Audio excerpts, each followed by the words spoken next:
Welcome to a new Daily Top Askreddit video. Today's topic. Parents of Reddit, what's something that you think teenagers of Reddit need to hear? Learn to say no. If a request makes you uncomfortable, you can say no, even it's to family or friends.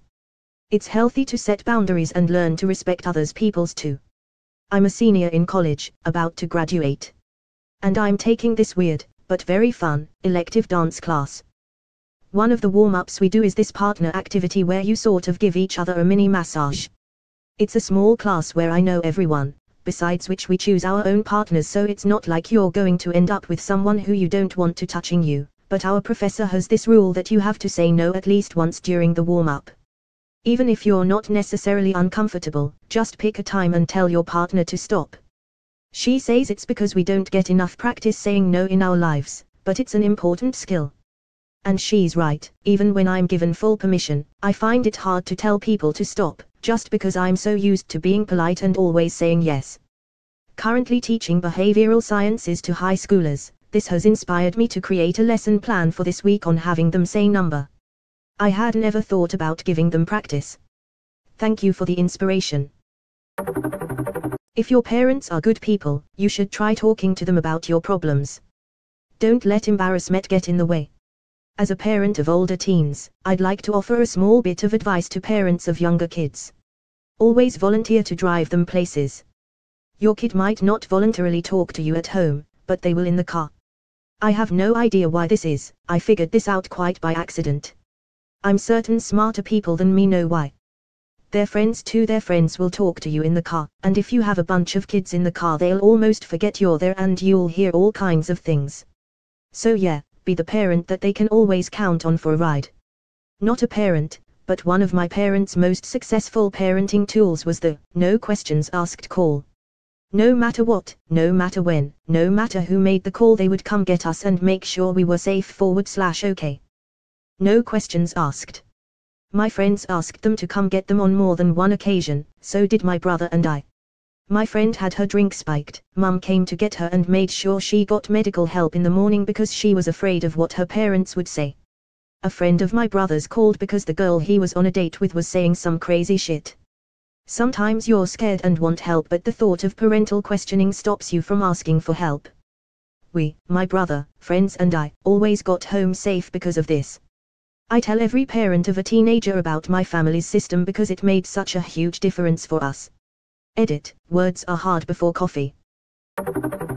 Just because you pop out a baby doesn't mean it'll keep your so around, and at times it'll make them break up with you.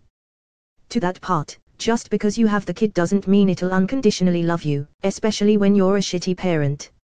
These are things my idiotic friends had made when we were young. Choosing to get knocked up at a wrong time in life has shaken lives to rubble at points. It can really ruin your future also. I knew someone who knocked up his 16-year-old girlfriend when he was a college freshman. They got married, in a state where 16 was old enough, but he dropped out of college to support his new family. If you want to marry the person you're dating and start a family, that's fine. But it can be hard without a stable job to support the two of you. My buddy did this. He was saving up money to go back to school and only had a year left to get his computer science degree. Got together with a girl who already had a kid and wanted to live with him. He spent all his money taking care of her and got her pregnant. Needless to say, it has been 5 years and he still hasn't gotten his degree and now works at FedEx. To my former teenage self. When they say don't do drugs until your brain is fully developed, there's a reason, and you should listen. Edit, thanks for the awards. That includes alcohol, BTW. If I could tell my 14-year-old self that'd be nice.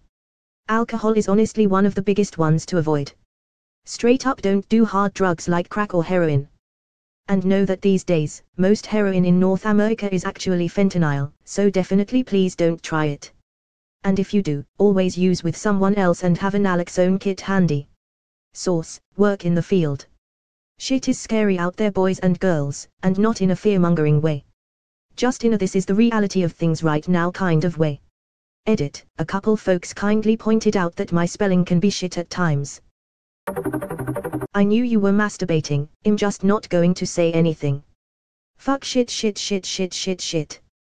Close the tab, goddamn this slow computer. but they did. And they asked, were you jacking off? Why did you lie to me?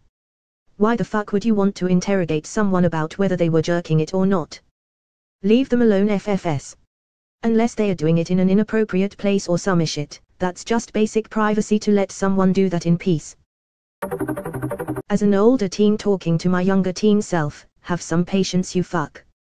Past self here. Don't fucking tell me what to do. Well, current self is having to try and correct the mistakes your dumbass made. Your parents are just flawed people too. They are, mostly, trying their best, but will still make mistakes. I absolutely agree. It is also important as parents to own your mistakes in front of your children. Not only does it teach them that we are not perfect, it shows we are willing to accept when we are wrong, apologize, and we will learn to do better, accept their point of view and advice if it is about them personally too. It is important to let them accept your apology in their own time too. It shows that there are consequences, even as adults, and it also teaches that sometimes a sorry isn't always enough.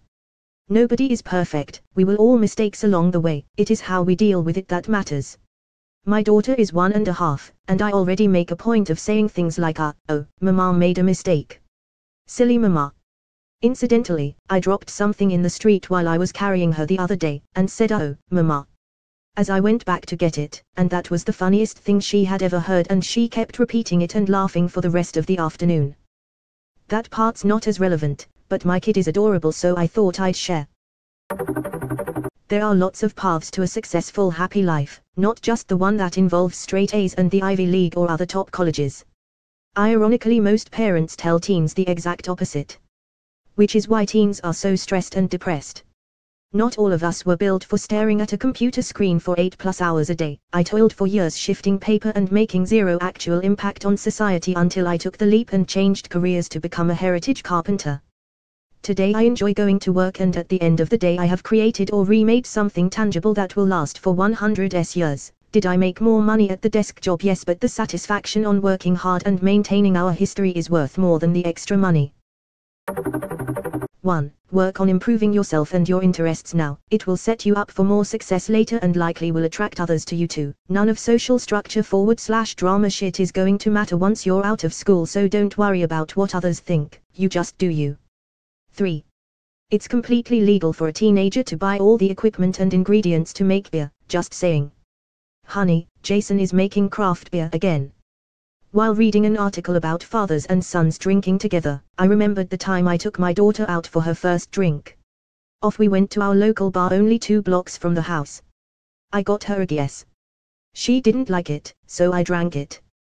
Then I got her a Achilles. She didn't like that either, so I drank it. Finally, I thought she might like some Harp Lager. She didn't. I drank it. I thought maybe she'd like whiskey better than beer, so we tried a Jameson's. Nope.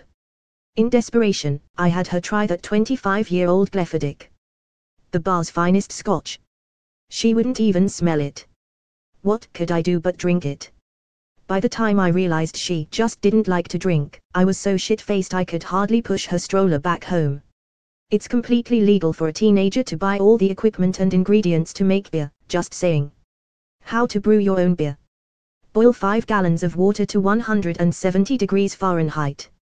Add your specialty grains and let it soak for 30 minutes between 160 to 170 F. Add malted extract and aroma hops to the solution and bring it to a boil for 90 minutes.